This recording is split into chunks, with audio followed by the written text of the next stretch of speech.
तेजस्वी ने राम मंदिर का उड़ाया था मजाक। जंगल राज के अत्याचार जानने के लिए स्कैन करे, साफ तौर पर पोस्टर में एक स्कैनर भी बनाया, भूलेगा नहीं बिहार। बिहार की राजनीति अब जवाब दे रही है पोस्टर से। बीते दिनों में भी आपने देखा कि जिस तरीके से राजद के प्रदेश कार्यालय के बाहर राजद नीतीश कुमार पर, नरेंद्र मोदी पर हमलावर होते हुए नजर आई थी पोस्टर के माध्यम से। और अब हमारी मौजूदगी अभी इनकम टैक्स चौराहा पर है और यहाँ पर जिस तरीके से लालू प्रसाद यादव पर हमलावर होते हुए नजर आए हैं कुछ पोस्टर, हमारे पीछे एक पोस्टर है, दिखाने की कोशिश कर रही है कि किस तरीके से ये जो पोस्टर है ये बहुत बातें बयां कर रही हैं। क्या कुछ ये पोस्टर कह रही है हम आपको ज़रूर बताएंगे, पर उससे पहले ये जो नज़ारा है ये आयकर गोलंबर के पास, और दूसरी छोर भी हम आपको दिखाएंगे कि किस तरीके से दूसरी तरफ भी जो है नज़ारा दिख रहा है। सनातन के दुश्मनों को भूलेगा नहीं बिहार, पूरा क्या मामला है हम आपको दिखाते, एक बार फिर से आप नज़र फेर लीजिए।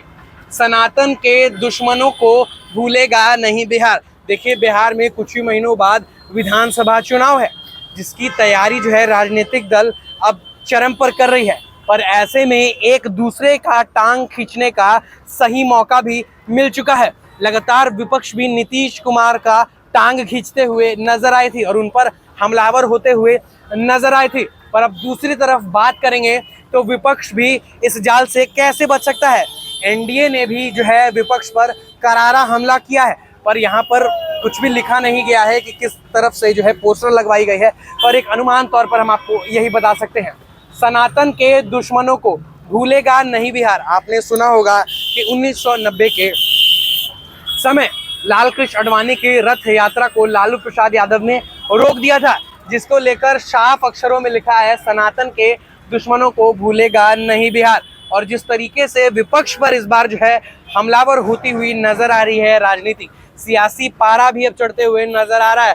जिस तरीके से मौसम में बदलाव आ रहा है उससे कई गुना ज्यादा तेजी से राजनीतिक गर्मी भी बढ़ती हुई नजर आ रही है। ये जो है नजारा आयकर गोलंबर के पास का है, यहाँ पर कुछ बिंदुओं पर जिक्र भी किया गया है। लालू ने रोकी थी श्री राम रथ यात्रा। आपको बताते चले कि देश के पूर्व उप प्रधानमंत्री और भाजपा नेता लाल कृष्ण आडवाणी जब 1990 को रथ यात्रा लेकर गुजर रहे थे तो उनकी रथ को रोक दिया गया था और उनको वहीं पर अरेस्ट कर लिया गया था। तब बीजेपी अध्यक्ष लाल कृष्ण आडवाणी को सोमनाथ से अयोध्या की रथ यात्रा निकालनी थी। 25 दिसंबर से शुरू हुई थी रथ यात्रा, 30 अक्टूबर को अयोध्या पहुंचने वाली थी, पर लालू प्रसाद यादव ने इसी रथ यात्रा को रोकने की योजना बनाई। इसके लिए उन्होंने लाल कृष्ण आडवाणी को गिरफ्तार कर लिया। पटना में मुख्यमंत्री आवास में इसी के मद्देनजर रखते हुए हाई लेवल मीटिंग भी चली थी और जो है अधिकारियों से बात करते हुए नजर आ रहे थे। जब 23 अक्टूबर को लाल कृष्ण आडवाणी की रथ समस्तीपुर से गुजर रही थी, उसी वक्त तत्कालीन मुख्यमंत्री लालू यादव ने उनकी गिरफ्तारी करवा दी और एक चक्रव्यूह के तहत उनको गिरफ्तार करवा लिया। उन्होंने सारी योजनाएं रामेश्वर उमराव, राजकुमार सिंह सहित सीएम आवास पर मौजूद लोगों को बताई। अधिकारियों को कहा गया कि बिना हिंसा के काम को पूरा करना है। आडवाणी जी को समस्तीपुर में गिरफ्तार करने के बाद दुमका ले जाना है और वहां से मसाजोर, यह योजना गोपनीय रखी गई थी।